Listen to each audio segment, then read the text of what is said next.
I've done some band pull parts and I've done some dislocations. Now I just need to do some actual bench to warm up. That feels good. Oh, had about 150 grams of carbs before this, and so just walking in and setting that up started to feel like I was getting a pump, which is different. It's cool though, not a problem at all. So working up to, I think, around 130-ish today, nothing crazy. So in the bar, 60.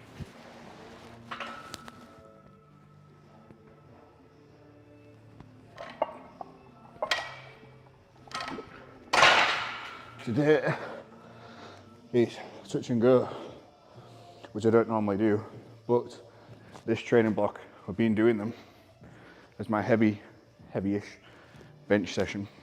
It's been quite fun. My touch and go PB is only actually 130, whereas my pause PB 155.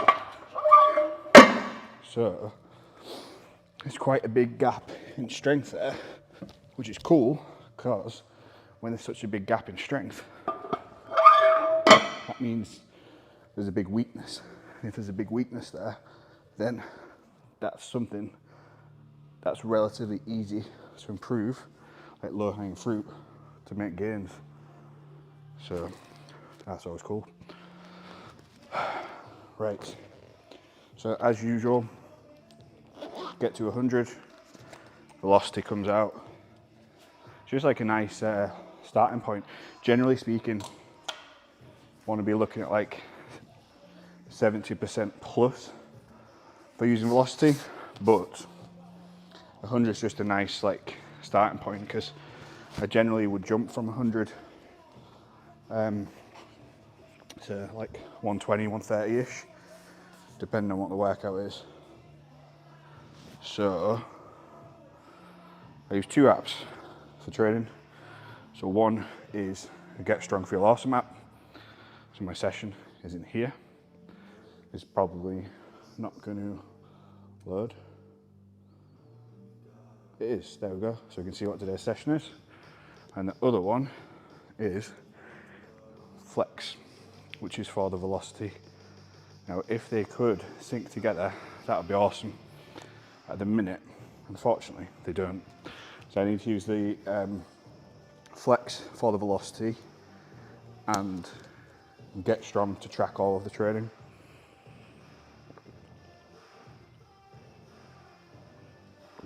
$100 kilos. Let's see how quick this is. Right.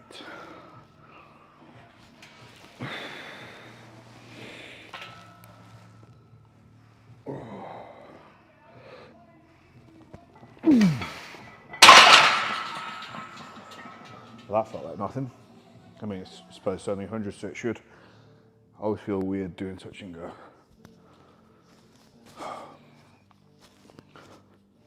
So, although I'm doing touch and go, I'm concentrating on reversing the movement, not bouncing it off my chest, so that I'm still controlling it, but it's for that stretch reflex, because when you pause it, even in competition, there will be a pause, but the stretch shortening cycle can get up to like 7 to 10 seconds in people that train it.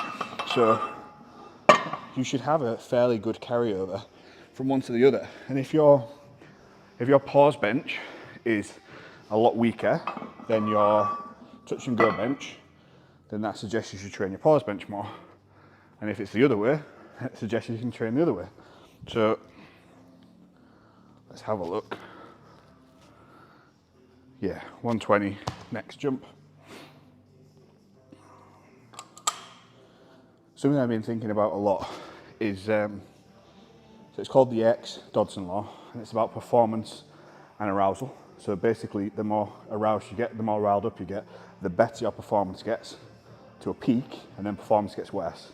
So if you get a bit psyched up, then your performance will probably be better than if you're just like, oh, don't care.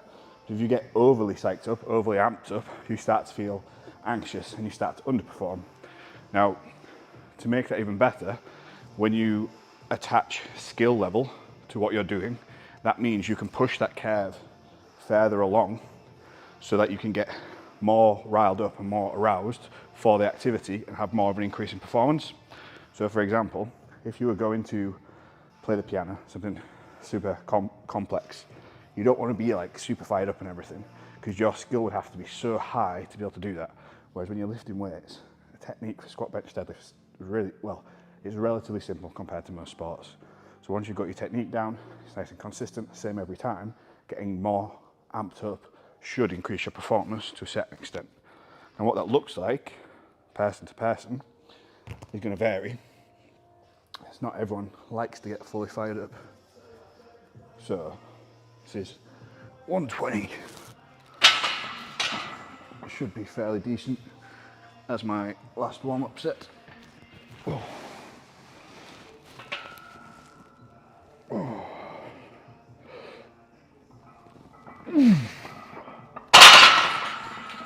Cool. Huh. It was actually slower than I expected. I wonder if the velocity was accurate on that. I'll watch this video back and see. Because that felt super easy. Strange. Yeah, so I watched it back. The tracker was definitely off. That was super breezy. Right, 132.5 is my work set, so it'll be a PB. I'm only doing 3 sets of 1. All this training, it feels like a lot of the sessions just don't feel particularly hard, which is not a bad thing, but then the hard sessions are really hard. So like the session the other day with the eccentric split squats, my quads, my legs have still got DOMs, which is not usual for the way I tend to train. Whereas my upper body is completely fine at the minute. So it makes me feel like I'm not working hard enough. But then if I'm making progress at a good rate, then who cares how you feel, you know? So off the back of what I was saying about the Yerkes-Dodson law and how performance and arousal are linked, and just move this so I don't keep hitting my head on it. I've been thinking about like matching energy to whatever the task is that you're doing. So for example, lifting weights, you probably want high energy, but then if you're like doing some mindless task, so earlier on, I've vacuumed the house. It's only a small house, doesn't take long, but like you don't need to feel good to do that. You don't need to be amped up. You just get up, do the vacuuming, it's fine. You don't need the extra energy. Whereas like when you're lifting and stuff, you do need that higher energy. And I think when you look at athletes that perform well in sports, especially sports where there's like event, rest, they seem to be able to switch from like sympathetic to parasympathetic, from like fully hyped up to relaxed really quickly and really efficiently. They're the ones that seem to recover better. So I think being able to, once you've done a set, get back to almost like your baseline resting state as fast as possible is really good, which is another argument for making sure you do your cardio and stay fit. Now, I'm just going to put a little bit of chalk on because I love chalk. Who doesn't? When I say a little bit, I actually mean a little bit, not like caking everything in it. In fact, I'll show you. This is all the chalk that you need. Don't need to go crazy. Right, so 3 sets of 1. I'd like this to move at more than like 0.25, ideally, I think. Let's go.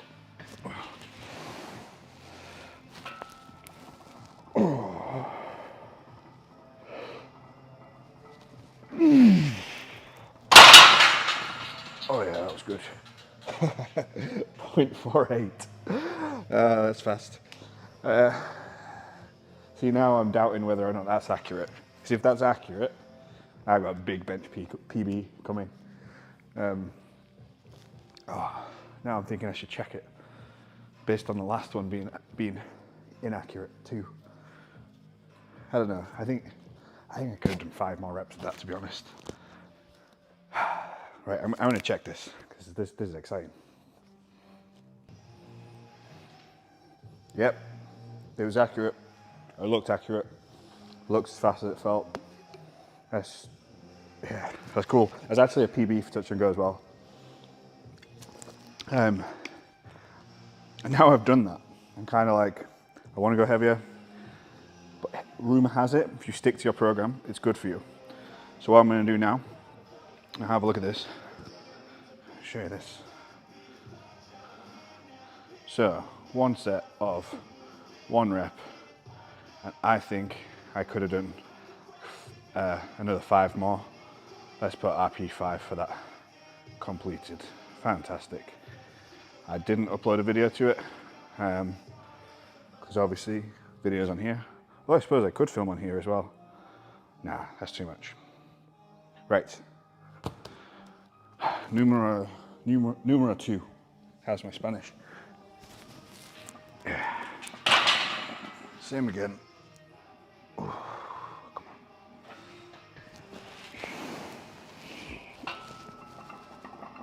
on. Oh.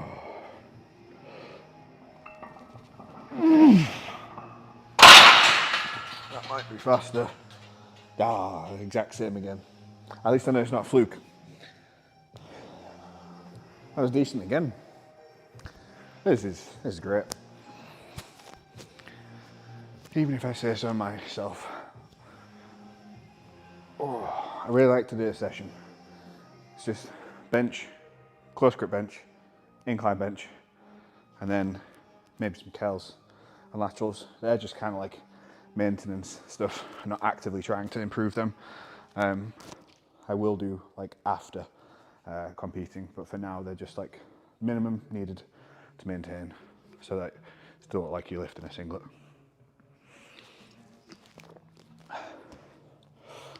And the other thing I like about this session, so the bench is fixed in load, the touch and go bench, but the accessory work is not. So that makes it a bit more interesting. So my close grip bench and incline, I'm incredibly weak at incline. Close grip bench is not too bad. I mean, I'm weak compared to other people, but I mean weak compared to me.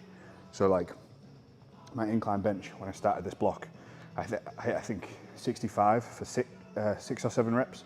I was like a genuine RP 10, so I couldn't have done any more reps. I think I had Rach come and spot me, and like it was like she had to just about take it at the end of the last rep. So that's cool again, because if there's something that's that weak, it's such an easy way to make progress, such a low-hanging fruit.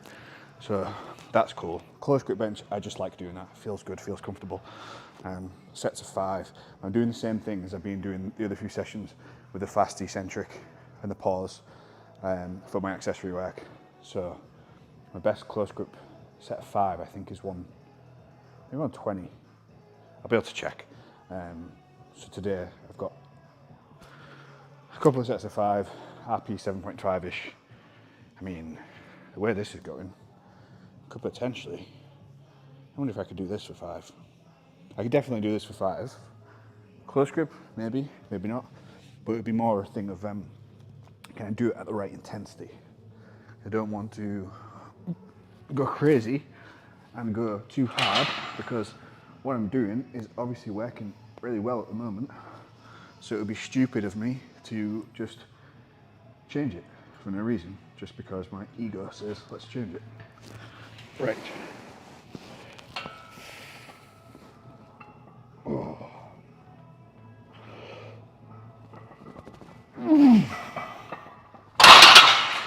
Yeah, it's good. Same again. Yeah, I definitely wasn't a fluke. Same velocity every rep. Lovely. What are you doing? And this, as you can see, these face pulls are barely, and they're not really stimulating anything. It's just to keep everything moving, nice and fluid. Otherwise, I feel like when I bench, I feel like this. Whereas I do the face pulls, it makes me feel a bit more open. It's a bit nicer.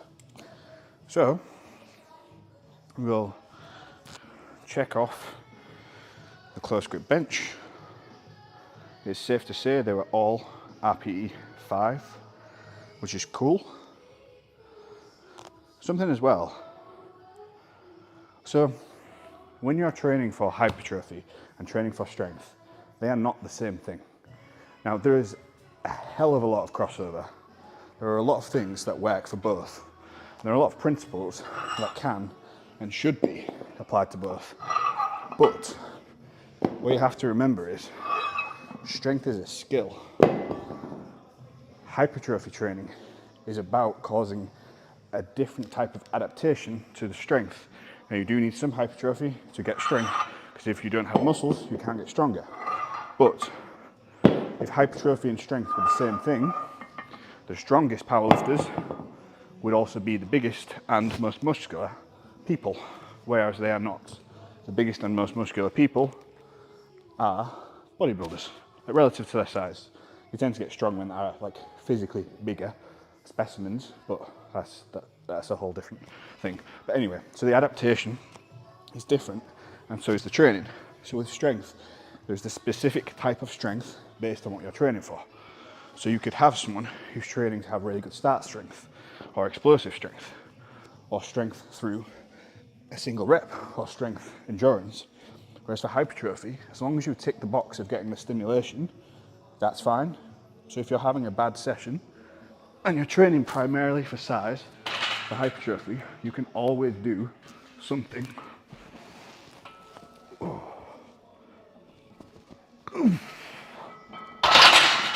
Whereas if you're training for strength, so say you're training for hypertrophy and you want to, lose my mind, and you want to maximize your session, but you're feeling rubbish, you've had a bad day, whatever. You come in and you're overreached, or you're not strong enough to hit your working weights.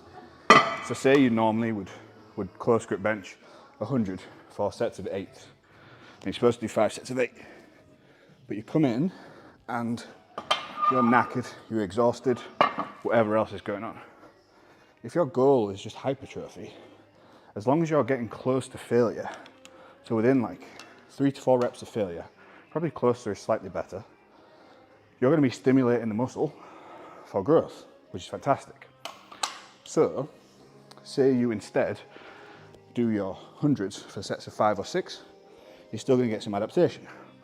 Or you might instead go to 90 or 80, do sets of 15 to 20, close to failure. That's cool too. But if you're training for strength, you need to be able to put more weight on the bar. So if you come in and you can't hit your 100, you kind of messed up. You've done something wrong. You should be able to progress your weights over time. So that's why there's different adaptations. You need to train differently. So when you're training for strength, you generally don't, for the main movements that you're trying to get stronger on, you generally don't push them to complete failure.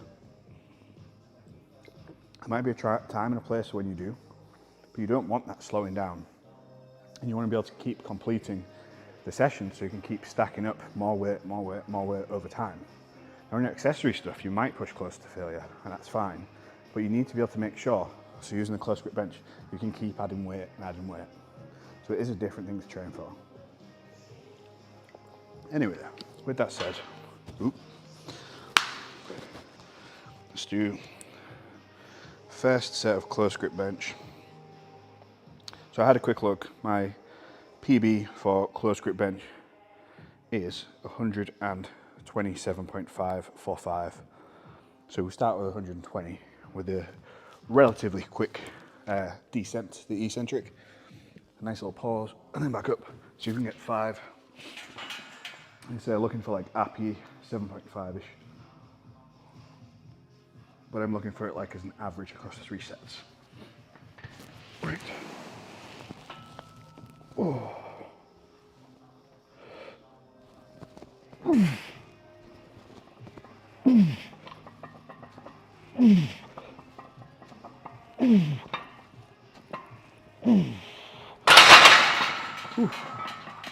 That was pretty good.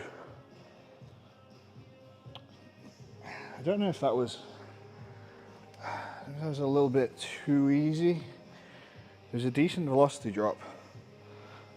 So about 20% drop, so 0.5 to 0.4 across the set. What I'll do is repeat that for set 2, and then if the velocity is the same, and it feels the same, I'll maybe go up a little bit with having the incline press as well.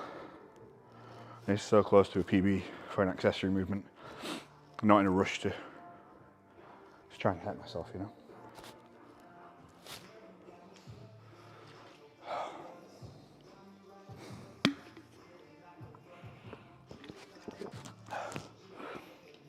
So if anyone is watching this, leave a comment below of if you want me to try and cut out the time between sets and stuff or not. And if like enough people do, I'll consider doing it. But for now, I'm doing this mostly like for myself. So I've got this as a log for when I get old and weak. I can look back on what I did. I can look back at what I've done each training block and training cycle leading up to different competitions. So obviously at the minute, the big goal right now is 700. I don't think that's possible for this upcoming competition, like 3 weeks. Yeah, I can't see it happening in 3 weeks. It's the deadlift especially. I can't see that jumping up significantly before the competition. Squat I can. Bench, if it carries on in this trajectory, I could see that happening. But like I said the other day, you don't tend to train bench that heavy. I don't tend to train much stuff that heavy. Maybe that's why. So 700 is the next goal. I also probably need to give myself some more leeway to get a bit heavier. So potentially after this competition. This competition's on the 18th of November. I might do like 2 weeks, just like quite an aggressive deficit. Drop 3-4 kilos. So I've got a bit more leeway to eat a bit more, get stronger. And then maybe look at trying to find something around February, March time. Not sure yet. Also, I might leave the country and go somewhere warm instead. So that'll be a thing to factor into whether I can train, or where I can train, I should say. Right, that's enough talking. Next set. So the goal of this set is to convince myself to go up in weight for the next set. I kind of need to earn the right to push it up. So, wants to be good control and then fast as well.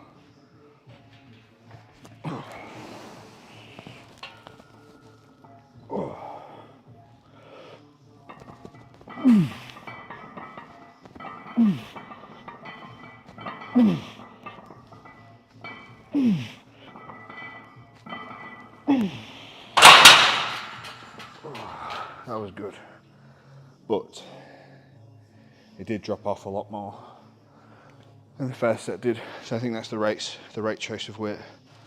Yeah. So we went from 0.52 down to 0.38. That's a fairly substantial drop. That's like nearly a 30% drop.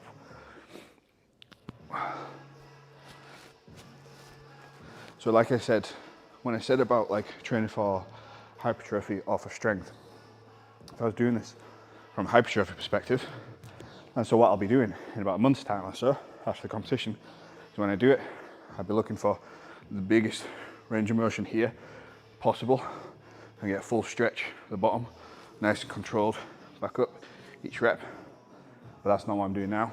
Now I want the movement to be volatile. It wants to be as much force as possible. This is probably more risky, but everything comes with a certain amount of risk. I'm doing what I can to mitigate it. So I warmed up reasonably, did a bunch of shoulder, elbow, wrist warm-up stuff. I'm well hydrated, well fed. I sleep a lot. Sleep like a baby. Yesterday was a long day. I think I had 12 appointments. So each one between half an hour and an hour. So that plus other work, plus some cardio. It's a long day, so today I slept in. That was wonderful, but had I not, I maybe wouldn't have been as well prepared for this. So it's just making sure when you come in each session, you're as well prepared as you can be for it. I mean, there's other stuff as well, like, this is my gym, I own it, but I'll make a conscious effort to train when it's empty. So a few reasons. One is so I don't put off members when I'm training. Another is if I want to film stuff, I don't want people to feel uncomfortable being filmed. But the main reason is when I train, I want to train and just train.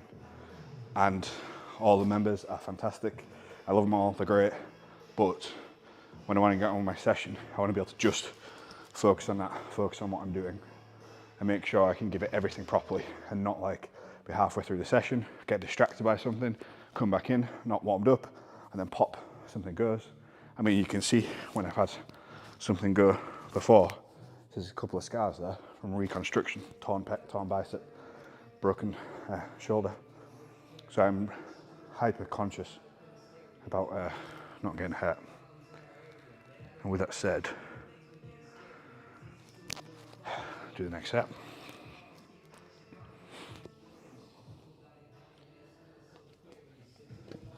Right, another good set.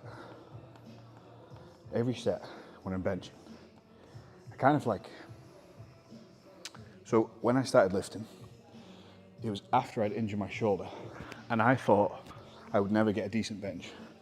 So I set my goal, like my long-term goal was being a 100 kilo bench. And I set my I'll never do it goal as a 150 bench. And this is like 10 years ago now. Now I beat 150. And the next big goal would be maybe 180, because that's 4 plates. I could be delusional. But every rep, I'm just thinking 180, 180. So every rep of this is about 180.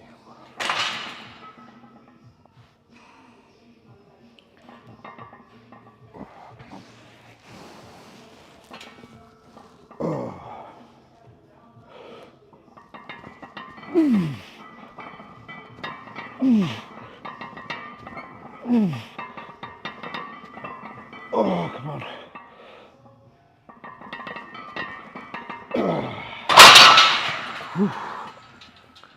That was tough. A little bit sloppy as well. There's a bit more emotion, a bit more arousal for that one. Yeah, and the velocity, he kind of leveled off a bit on that one. It was okay. So you might notice, might not notice, might not pay attention. When I'm doing these, I'm not trying to get as big of an arch as when I do my normal bench. And even when I do my normal bench, it's not like I'm trying to be a gymnast. I'm just trying to be stable in my position. It's not, I want to arch enough that I feel comfortable, feel strong, but I'm not trying to arch so much that I'm turning it into an exorcism or something like that, because ultimately I want to be stronger. Having a bigger bench is cool, but a specific number of the bench is not as important to me as the actual bench itself. So I just want to make sure I'm getting the most out of it. So what I'm going to do is I'm going to strip the bar, put the incline bench in. Same thing again of the relatively fast descent. I need to move this back a bit. There we go. I'm going to warm back up for this. I'm also making sure I got somewhere I can put this if I fail. Seems to be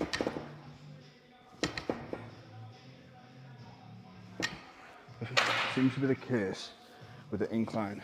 Well, just all of a sudden, out of nowhere, my triceps will just die. And it's on the side with the torn pec. I think it's just because this pec can't do a right lot, because there's less than 10% of it attached. So all the stress is on my tricep on this side, which is fine, but it means I just it goes to jelly out of nowhere. So very, very cautious about the weights. Right.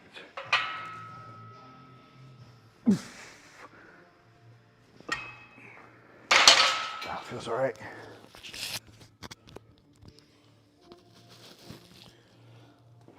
So, like I said, 65 was tough a couple of weeks ago for this. So we'll try, I think I'm gonna go for 70 for my sets today. So for this is like getting further away from the competition movement.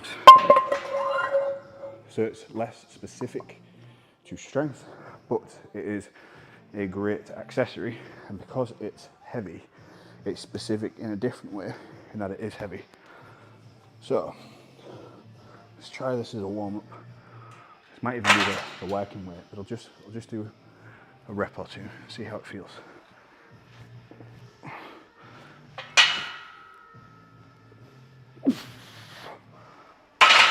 Yeah, I think 70 will do. And I'll put the velocity on as well for this.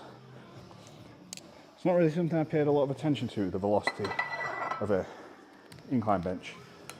But given that I'm trying to do the eccentric fast, have a nice pause, the good thing about the velocity is it will also show me the eccentric speed.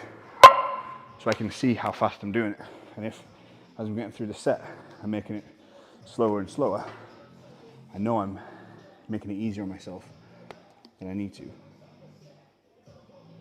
And that's not always the best thing to be doing.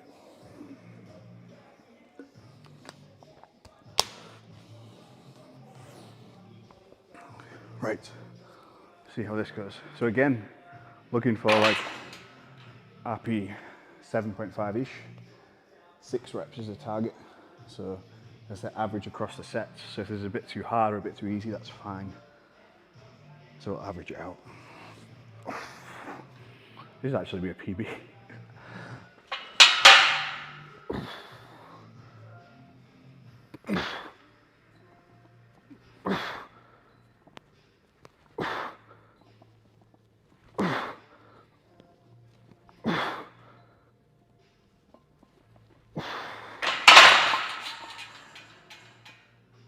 PB? Can I do something wrong? I felt far too easy. Just gonna check this back because yeah, it seemed easier than I expected. So I did it right, it was just easier than I expected. So I'll go for a bigger jump. This is the thing that I mean about like, if something's super weak, it can be good because you can make progress on it really easily. And then you gradually bring those numbers up. So this is not something I really ever, I don't really train this that much. A lot of the time I bench accessory. Why are you being weird? There we go. A lot of the time I bench accessory, more benching, but getting to the point of where that's kind of, it's not going stale, still making progress, but finding that benching so much can wear on the elbows a little. So I needed to incorporate a little bit more variety, so it doesn't, so I don't get repetitive strain injuries. So incline bench is a good option for that.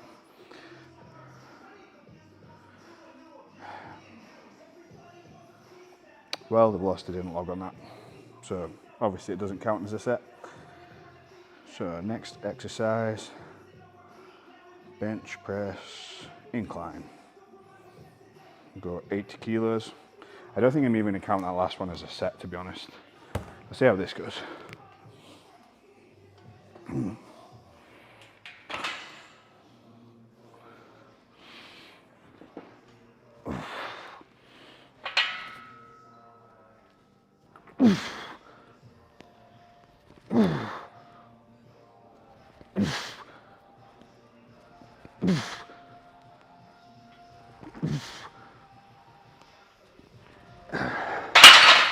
That's better. That feels more like it. Probably doesn't, well, I don't know how it looks, but it's that initial movement I can feel on this side. It's starting to get tough. It's like a 15 kilo PB. Can't complain at that.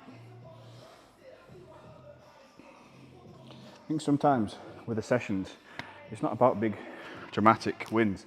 Like just tick the box every session, and probably like 80% of sessions will just be okay. Like tick along, tick along, tick along, just do the work, and maybe like 5% of sessions will be like incredible, and they're cool. And you want to make them the day of the competition where you can. Obviously you can't always, and if you don't compete, then you can't. And then maybe 10% of sessions would be very good.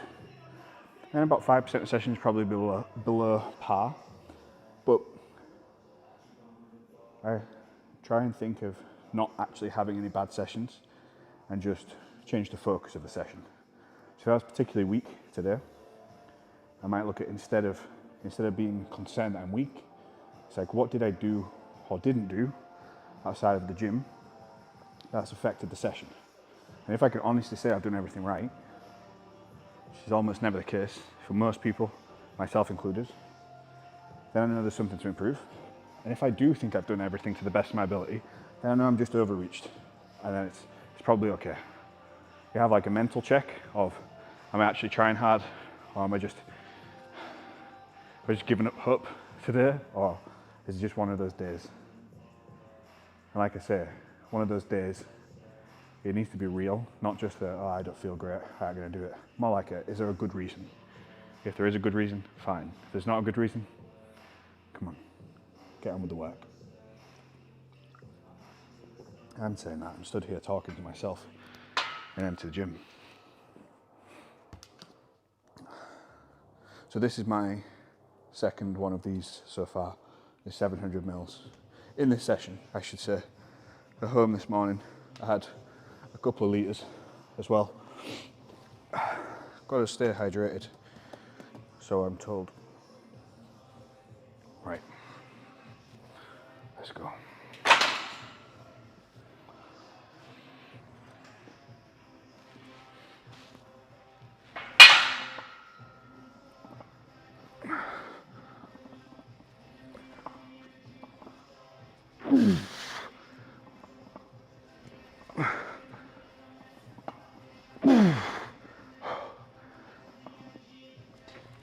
Yeah,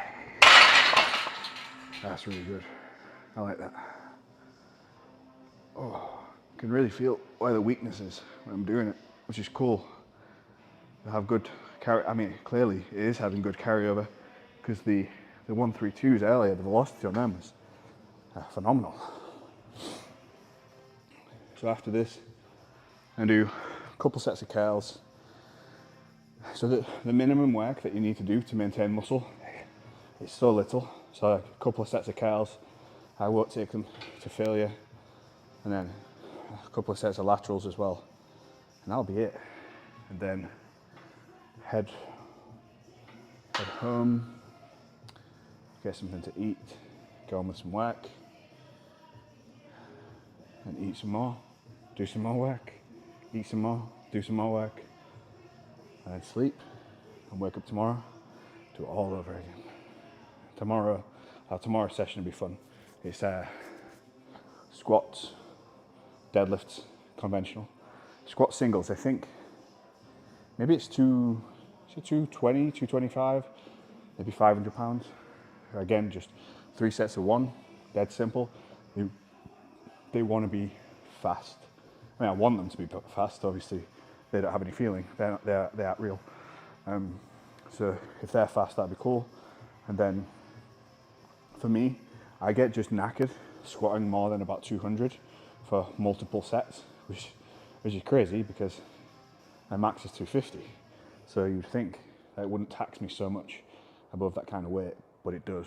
So this way of training, I'm getting used to doing multiple reps above 200, because in a competition, I like big jumps, but with the big jumps, there are downsides. So one of the downsides is with the nature of how I train, and that I train relatively light, it means that knowing exactly where the top end strength is, it's a bit of a guess sometimes, like an educated guess. And obviously I use the velocity, and using the velocity is a linear relationship, But there's a psychological element, there's a factor of the competition, the different equipment, the environment, everything else. A little bit of guesswork of like, based on my training, I think my squat's about 260. And if I was someone who took smaller jumps in competition, maybe went 240, 250, 260, you'd be able to gauge it pretty well off the 250. I like to take big jumps, so for me to hit 260, I'd maybe go like 220, 237-ish, and then 260. Is that right? 220, 237? No, 220, 247, 260-ish. So there's quite big jumps. But that's only 3 reps above 200. So if I can do 3 singles, 227 during the training week, fatigue is high, that'd be pretty cool. So I've got squats, deadlift are conventional deadlift. All my deadlifts are conventional now. I've left the dark side, I guess. They're tough at the minute. My grip tends to be not great in the gym because I'm doing lots of grip work, and then come competition day, it's not a problem. So the minute having to force myself to remember that when I'm doing the deadlift sessions and finding every rep like an RP10 for the grip. But yeah, if I want a good grip, I have to keep not using straps. So this will be the third and last set of this. Need to make it nice and clean again. Right.